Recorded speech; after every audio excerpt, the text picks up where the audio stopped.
नमस्कार दोस्तों, मैं हूं इंद्र मोहन शर्मा और आप देख रहे हैं परत दर परत व्यू चैनल का विश्लेषण कार्यक्रम। आज का मुद्दा है सिरसा लोकसभा सीट से इस बार जेजेपी की ओर से कौन है टिकट के दावेदार।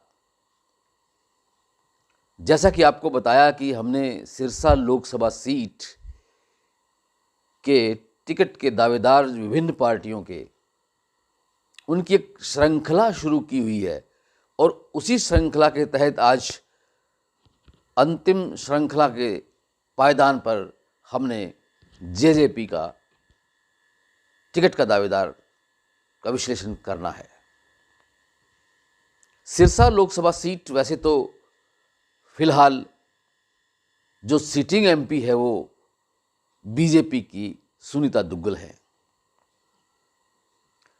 हमने इससे पहले कांग्रेस, बीजेपी और आम आदमी पार्टी और इनेलो के टिकट के दावेदारों का विश्लेषण किया था। आज बारी है जेजेपी के टिकट के दावेदारों के विश्लेषण की। जेजेपी जो है यानी कि जन नायक जनता पार्टी, वो इनेलो का ही एक स्वरूप थी। पहले इनेलो में ही शामिल थी।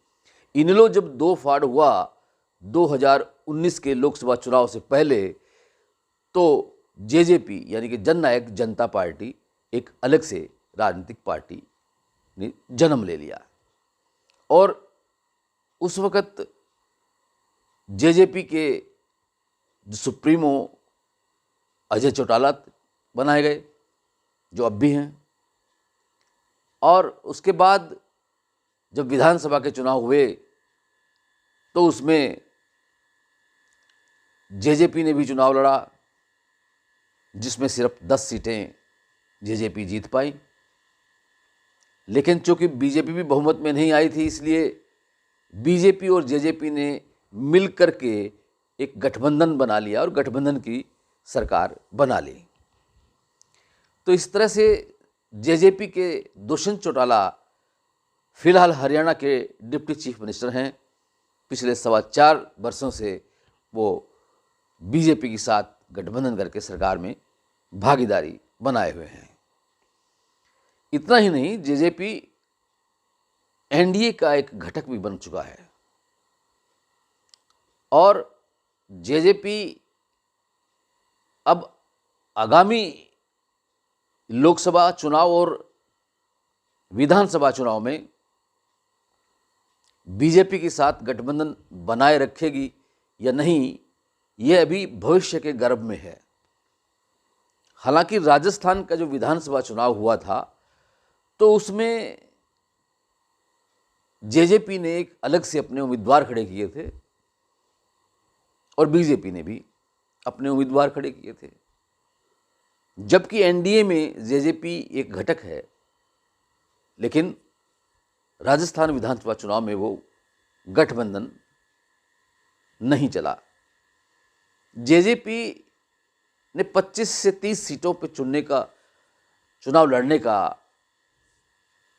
अनुमान लगाया था राजस्थान में, लेकिन वो 19 सीटों पर सीमित रह करके रह गई। और सबसे बड़ी बात यह है कि जेजेपी किसी भी सीट पर जीतना तो दूर की बात रही, जमानत तक भी नहीं बचा सकी राजस्थान में। तो जेजेपी इस वक्त ऐसे दौर से गुजर रही है कि जहां उसे खुद के जो विधायक हैं हरियाणा में, उनसे भी उनके 36 के आंकड़े जेजेपी के सुप्रीमो से और दुष्यंत चौटाला से बने हुए हैं। अब देखना यह है कि ऐसे हालात में आगामी लोकसभा चुनाव में क्या जेजेपी अपने उम्मीदवारों को खड़ा करेगी। फिलहाल जेजेपी के टिकट के दावेदारों में अगर हम जिक्र करें तो पूर्व मंत्री और एलनाबाद के पूर्व विधायक भागीराम का नाम सर्वोपरि आता है। हालांकि भागीराम इससे पहले इनेलो में थे, लेकिन इनेलो से वो किनारा करके जेजेपी में शामिल हो गए थे। भागीराम 5 बार एलनाबाद के विधायक रह चुके हैं और मंत्री भी रह चुके हैं, लेकिन अब उम्र के आखिरी पड़ाव की ओर अग्रसर हैं और ऐसे में वो सिरसा लोकसभा के चुनाव के मैदान में अगर उतरते हैं जेजेपी की टिकट से तो मुकाबला बन सकता है। इसके अलावा जेजेपी के एक नेता हैं निर्मल सिंह मरडी, जिन्होंने पहले भी सिरसा लोकसभा का चुनाव लड़ा लेकिन वो पराजित हो गए थे। इस बार अगर भागीराम को टिकट नहीं मिलती है तो जेजेपी निर्मल सिंह मरडी को टिकट का दावेदार मान सकती है। अब सवाल ये उठता है कि क्या जेजेपी बीजेपी से गठबंधन तोड़कर चुनाव मैदान में उतरेगी या नहीं।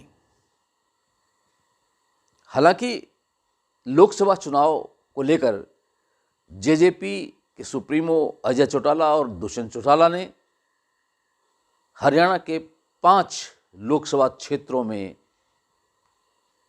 रैलियां भी की हैं और उन रैलियों को संबोधित करते हुए अजय चौटाला ने भी, दुष्यंत चौटाला ने भी साफ तौर से कहा कि वो लोकसभा के चुनाव में अपने उम्मीदवार खड़े करेंगे।